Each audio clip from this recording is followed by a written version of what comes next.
welcome to everyone joining us right around Australia and the world. Hello. Just got a little bit of Taylor Swift to get us going before we kick off today. We'll just give it another 30 seconds to let everyone else arrive. And then we have the fabulous Kira from Westpac, who is going to introduce our session on negotiation today. Thank you so much, Meggie. Hi, I'm Kira. I'm from Women's Markets at Westpac and Ruby Connection. And I'm here today with my wonderful colleague, Sandra Casanata, who's our Group Head of Inclusion and Diversity at Westpac. Such a privilege to be here today. This is our fourth amazing webinar with Meggie and the team at PepTalkHer. We're so overwhelmed and delighted with this series. For those of you that are new to Ruby, Ruby is Westpac's online community for women. We're here for all women who are at all different parts of their financial confidence journey, and we're here to have these really important conversations about building your worth and looking after your financial future. So enjoy the conversation today, and back to you, Meggie. Awesome. Thank you so much, Kira, and a massive welcome to everyone who is joining us. I can see a lot of you are joining from all around the country today, and indeed throughout the US as well. If you want to we're going to make this as interactive as possible today. Feel free to pop in the chat the city, town that you are joining us from today, so that we can get a sense of where everyone is. But it is an absolute pleasure today to be talking to you on Equal Pay Day. I'd like to wish you all a very unhappy Equal Pay Day, because is the day that marks the fact that women need to work an extra 59 days into the financial year to earn, on average, the same as men. So not a happy equal pay day. We won't use that terminology. I like to call it unhappy equal pay day. But we are here today to talk about negotiating like a pro, which, you know, I think this is a very pertinent time to be having this conversation. And it's such a pleasure to introduce to you the fabulous Sam Trattles, who is joining us from Sydney. A big hello to you, Sam. Do you want to give us the quick tweet-sized introduction of you and your background before we introduce Jeff as well? Thanks, Maggie. I'm so happy to be here. Hi, everybody. My name's Sam Trattles. I am a commercial deals negotiator, and I am the author of I Love Negotiating. So I'm here to try and help you to change your perspective on negotiating. I love it. I love it. And I love that you frame it as I love negotiating. We want you all to walk away today after the session feeling like you also love negotiating. And Jeff Lee, thank you so much for joining us from, late evening in New York City. A big hello to you as well. Hi, Maggie, and thank you all so much, especially Sam, Sandra, and Kira for having me here. It's such a pleasure to join you all. A little bit about myself. I'm a trained corporate lawyer. I practiced at the law firm of Wachtell Lipton, which we're very proud to say handled 18% of all global M&A last year by value with under 100 lawyers. So we like to say that we punch above our weight. And after I finished that kind of tour of duty in the trenches, I joined Alex Rodriguez and Jennifer Lopez's team as their Chief Operating Officer. And I was their Chief Business Manager as well as attorney responsible for negotiating deals for two very prominent figures and protecting their brand across the board. I've had a long-standing interest in elevating women to positions of power, whether that be in the private sector or in public service. So this is a very meaningful day for me, and I'm very happy to join you all. Thank you so much, Jeff. And we're really excited to learn more from you about what you've seen across the negotiating table at the big end of town, doing big deals for people like JLo and others. And I want to quickly share with you how Jeff and I met. We actually met at the Glamour Women of the Year Awards last year. And when he heard my Aussie accent in New York, he started reciting the Julia Gillard misogyny speech to me, which is not something that happens every day. So that was a very memorable... I will not be lectured on misogyny by that man. And let me I gotta jump in, and then I'll give Maggie the mic back. We all have a superhero in mind. That's one of the things that I learned from working with Jennifer Lopez, is that even before she goes on stage, she's got an alter ego. It's got a name. I can't tell you what it is. It's actually used in our security codes, but she's got an alter ego that she's created for herself, that she musters before she goes on stage, before she goes into the boardroom. And I'm the same. for me, it's on many days, it's Julia Gillard. You know, it is me standing in front of Parliament delivering that speech. And so I really encourage you all to keep in mind that your heroes may not look like you or, you know, have any natural relationship to you, but they are who you make them to be. Thanks, Jeff. No, I really love that, and kudos as well for being able to recite verbatim another country speech. That is awesome. Listen, we want this to be your time. We've got half an hour together today, so please feel free to send through any questions in the chat channel at any stage, and we will get to as many of those as you can. If you'd like to keep it confidential, you can message it directly to me, and I won't say your name. We'll keep it, and we can keep names confidential regardless. So just DM it to me, Meggie, or just to the everyone chat. So listen, I want to throw it to you, Sam, just to kick it off. This idea of negotiating, you've written a book on this. You say you love negotiating, but I'm going to guess that a lot of people in the room today maybe do not love negotiating, and a bit of a hands up, I know we've got the videos on, if you hear the word negotiating, if anyone feels anxious or nervous, can we just get a bit of a show of hands if the idea of negotiating makes you feel a bit sick on the inside? Because that's certainly how I used to feel about negotiating. So about half of us. So Sam, what would you say to half of the audience today who's like hearing this idea of negotiating and frankly freaking out? Yeah, thanks, Maggie. It's interesting because actually 87% of people on average are apprehensive or about negotiating, which generally means that most people hate it. So you're in good company, but it's not that hard. The problem I find is that we haven't been taught this skill at school, and that's the number one reason why we hate it. We don't know whether we're doing a good job of it or not. So I do love it, and I do think that everyone can become a good negotiator.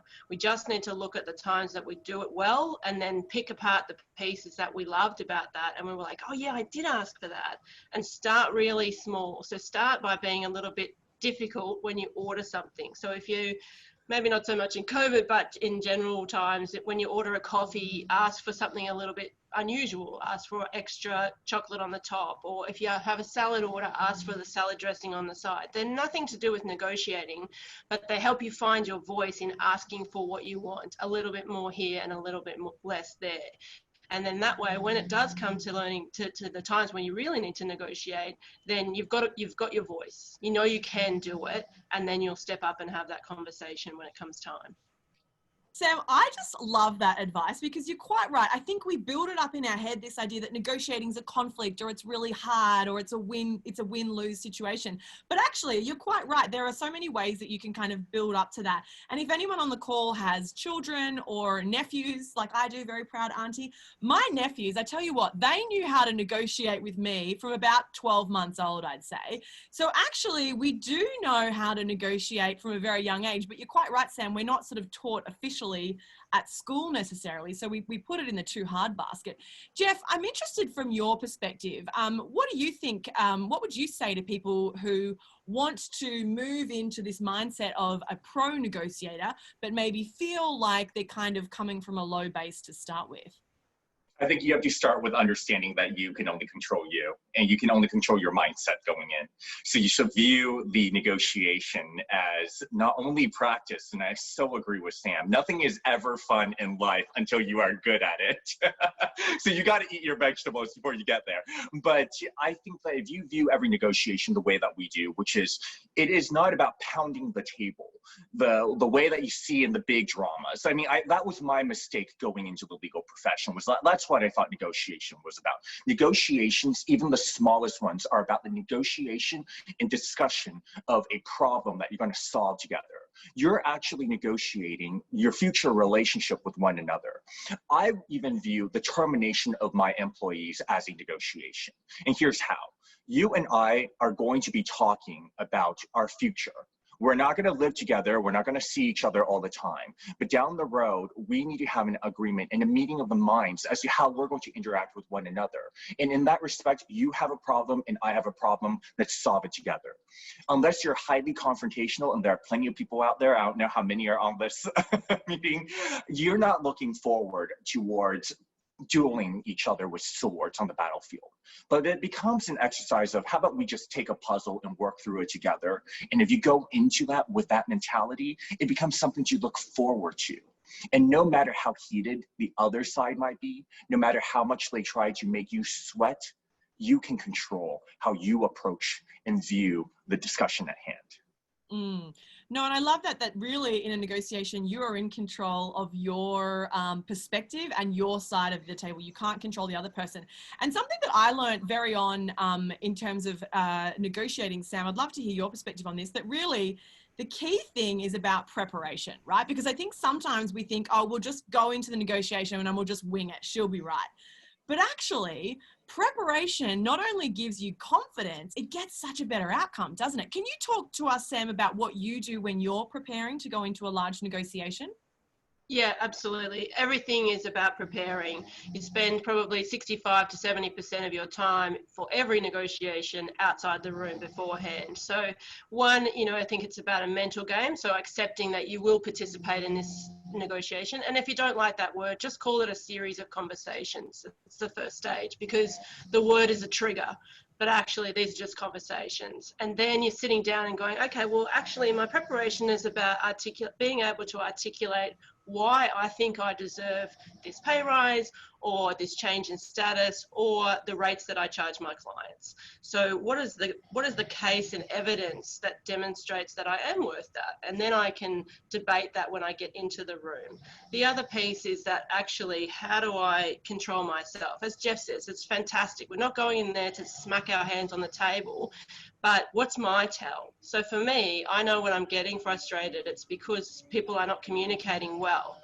And possibly my face is getting a little bit red. So I've got a little smiley face on my notepad that's like got red cheeks, and that's an indicator for me to say, oh, be careful of my red cheeks. It's an indicator that I actually need to call a timeout. So whether that's 5 minutes in the bathroom or saying to everybody, look, this is getting a bit crazy. Let's just go and look at the sky for 5 minutes and come back and start regroup and start listening again. So definitely spend the most time out of the room and then checking in with other people and testing your case with other people so you can strengthen it.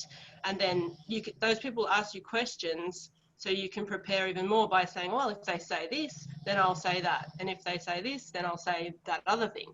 So you've kind of tested the waters already with people that you trust and perhaps people that are in similar positions to the person you're speaking with.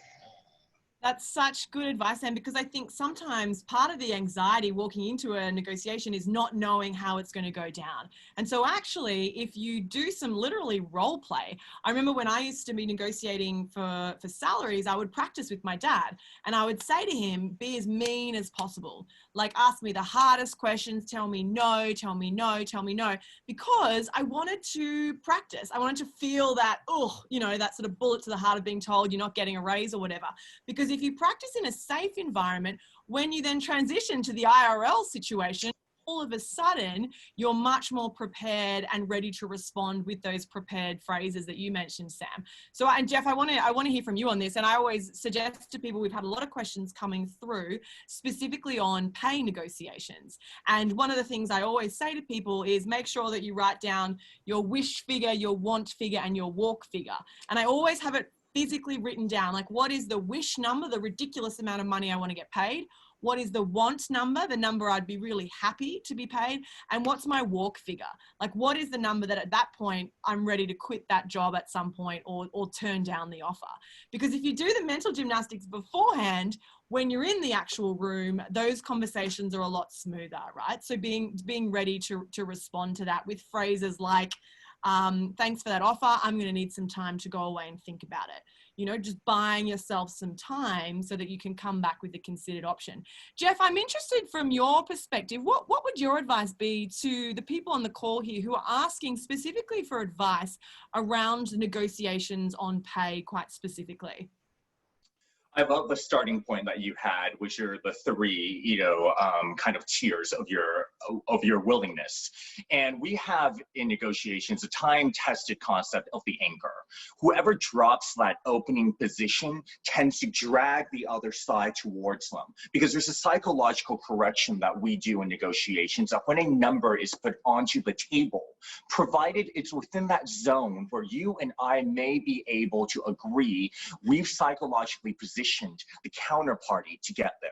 So it is very key to remember that if you don't end up being the first person that drops that number and your counterparty is the one putting that number on the table, know whether or not it's in your zone. If it's not, then you have to say, listen, we may have to regroup at another day. You may have to pull on what we call the lifeline.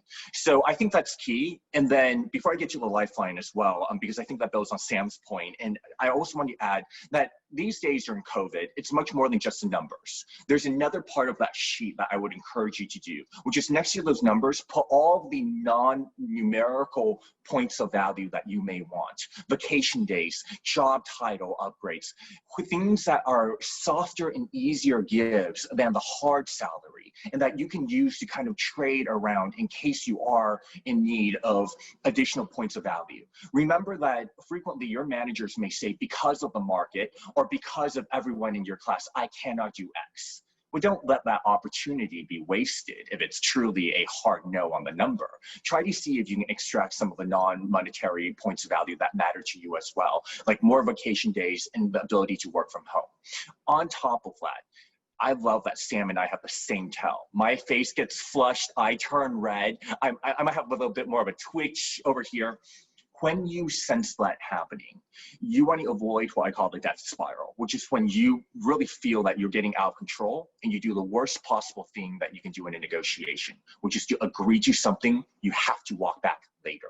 So make sure that you have the lifeline, and the lifeline is very simple. You're always in control of the conversation. I'm so sorry, I have a bad Zoom connection. I'm so sorry, I've got to go and check on my family member outside. Or as simple as, I think that we're going to just have a more productive discussion in an hour or 2 hours or 3 hours. Nothing is ever that urgent that you have to get instant agreement if there's no meeting of the minds. I have been in situations where they have imposed an artificial deadline. The world is going to collapse, multi-billion-dollar deal is going to fall apart, and the government's going to put this on the front pages of the paper. If the deal will get done, it will get done, but only with an agreement from your end as well. So never let yourself get into that trap of that spiral where you feel yourself being browbeaten into agreeing to something that you know you have to walk back later. Yes, quite right, Jeff. And I think this also comes down to, in a roundabout sort of way, preparing for what the alternatives might look like. So coming up with solutions. So you know you're going in for a conversation with your boss about pay. They might say yes. They might say no. And if they say no, where are you going to take the conversation next, right? Have you thought of alternatives to say, okay, I understand we're in a pandemic. Would you consider me working a 4-day week? Would you consider an extra week annual leave that we just do off the book? So coming up with those solutions and doing some of the legwork for them. Sam, we've had a lot of questions coming through here from people saying things like, is it always a negotiation, or are there times like during, an economic downturn where you should in fact accept the first offer? And secondly, can you and should you even be negotiating right now given the economic climate? Yeah, it's an interesting question. I'm getting a lot of this from clients at the moment. And for me, there's always a time to negotiate your worth. As business owners, we do it every single day, whether we like it or not.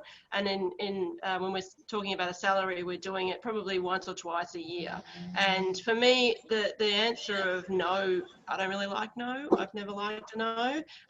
No to me is, okay, maybe this is not the right fit for me, but not now. I can deal with that response. So what does that mean? So yes, during a pandemic, it is a difficult time for lots and lots of brands, and you don't want to go out there and be unreasonable. But if you've done your research and it is your time, then it is the opportunity to open up the conversation. Whether someone can do exactly what you want right now is a different story. So that's that, okay, what are we going to do together to prepare for when when it turns into a yes?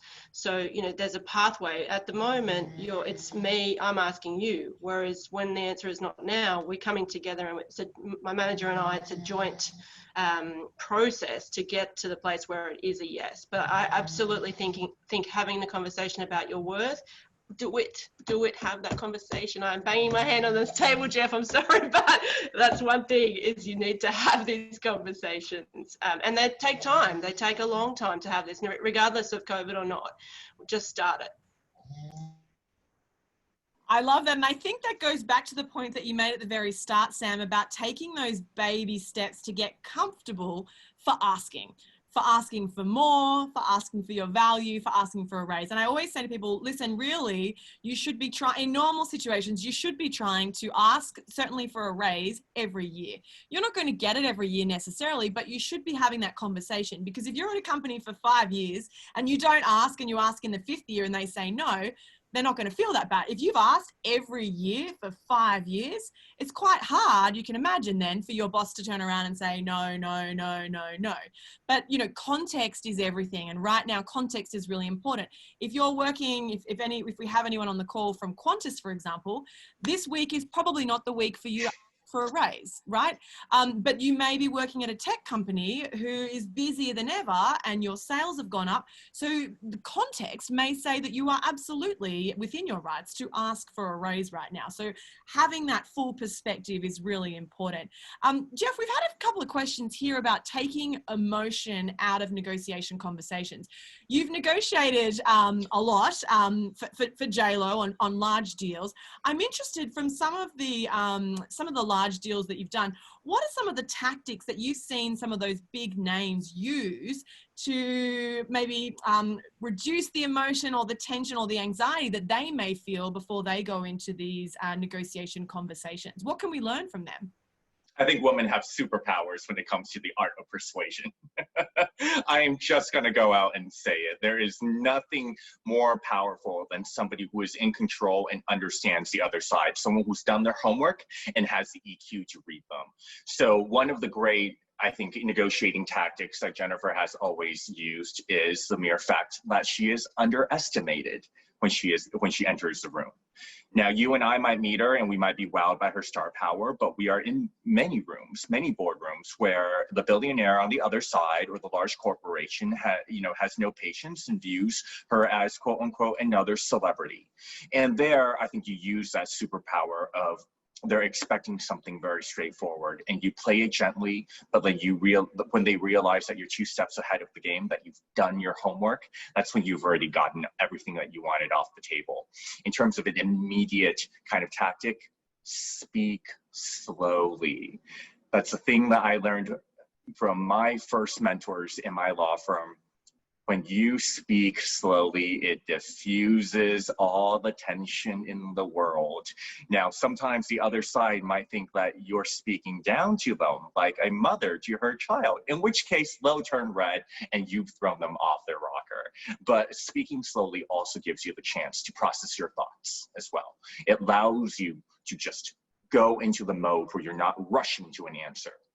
Finally, I'd like to throw one in, which is, if you find yourself getting off course, just add a simple word, and second, or my next point, my third point is, my second point is. When you throw that bridge in, it implies that you have a multifaceted thought. Oftentimes, if it's a second thought, people think in threes. They're like, oh my God, she's actually gonna have a 3-parter there. It breaks up the flow, and it sounds like you've thought things through, when really, we've all been there. We're just talking, right? And when you throw that bridge in, it stalls, reforms, and it actually makes you look better. I've used this a million times in the courtroom and at the table, and I've seen many other effective negotiators do the same. That's such a great point, to be able to have that phraseology to buy yourself some time as well when you're thinking on the spot in negotiations. And again, if you've done that preparation, it's a lot easier for you to find the words that you're looking for. Sam, I'm interested, we've got a lot of people on the call today who've messaged me directly, who have their own businesses, who have side hustles, who are interested in this concept of pricing right now. Can you firstly be putting your rates up right now?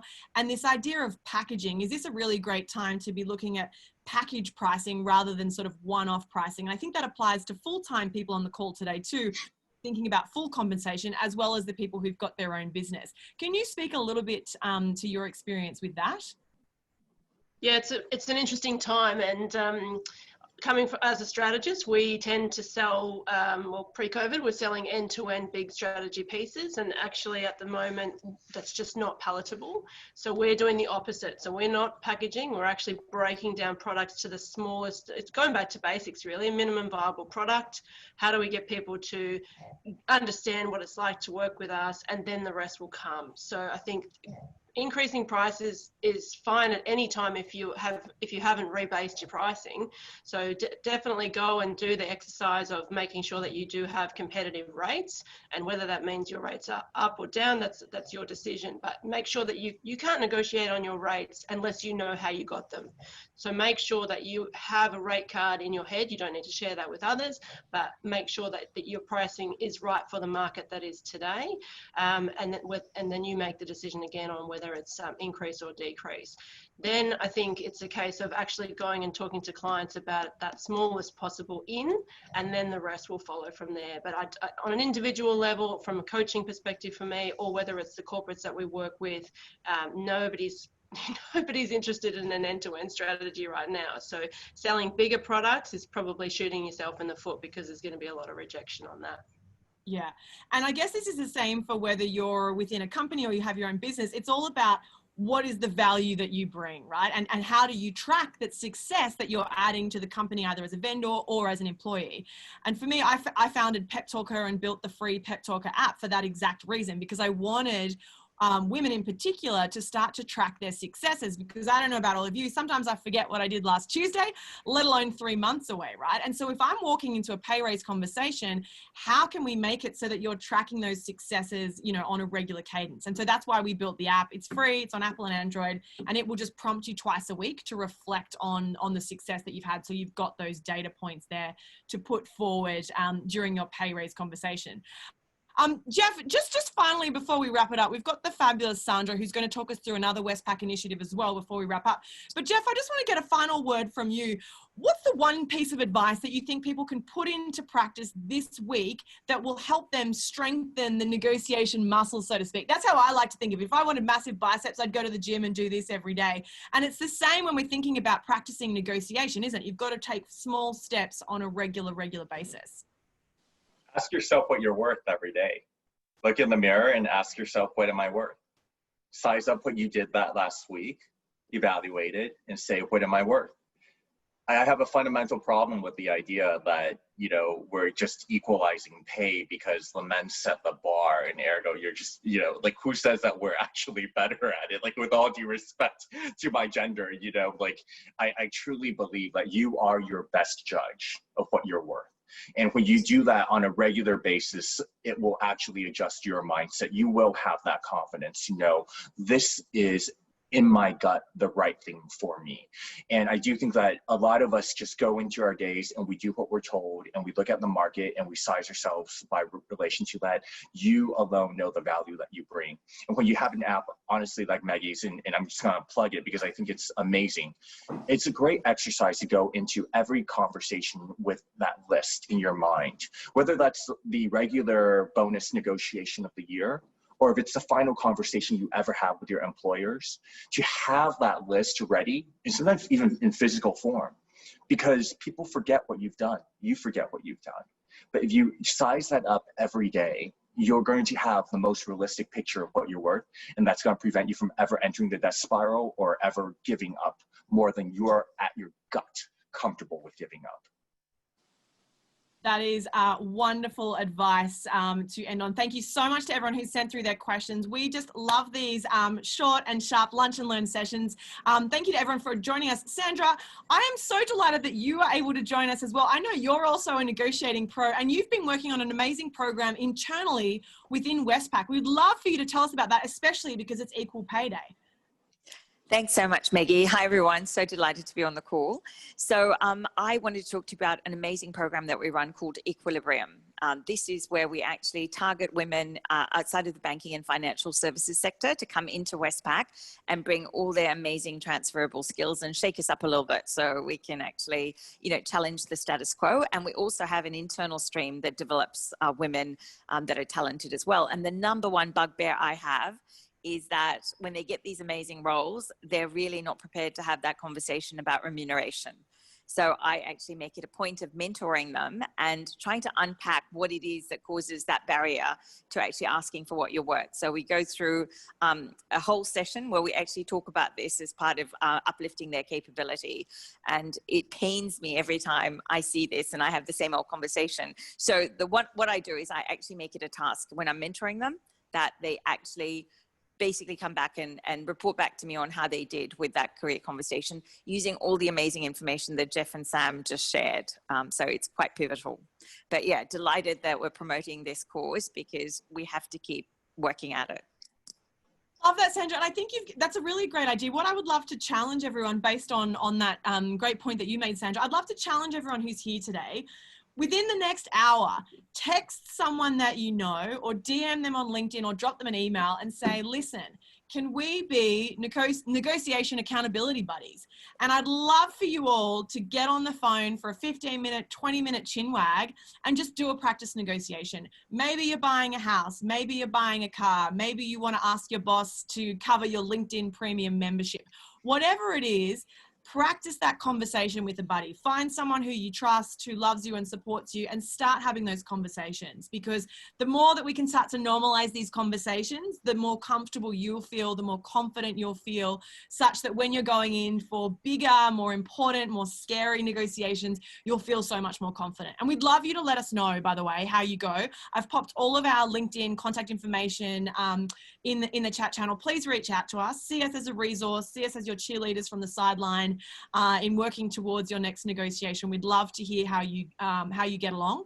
But thank you for spending your unhappy equal payday lunch with us today. And a big hello to all the animals who've been joining us.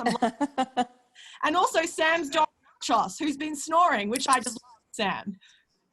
I know, she's so tired. She's a really good negotiator, so she's bored by this subject by now. But she likes to be heard.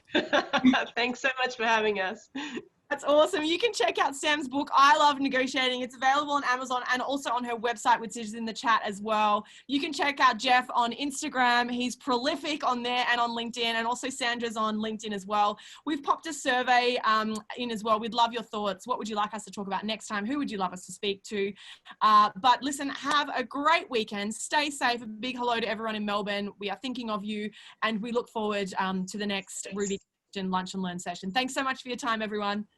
Bye.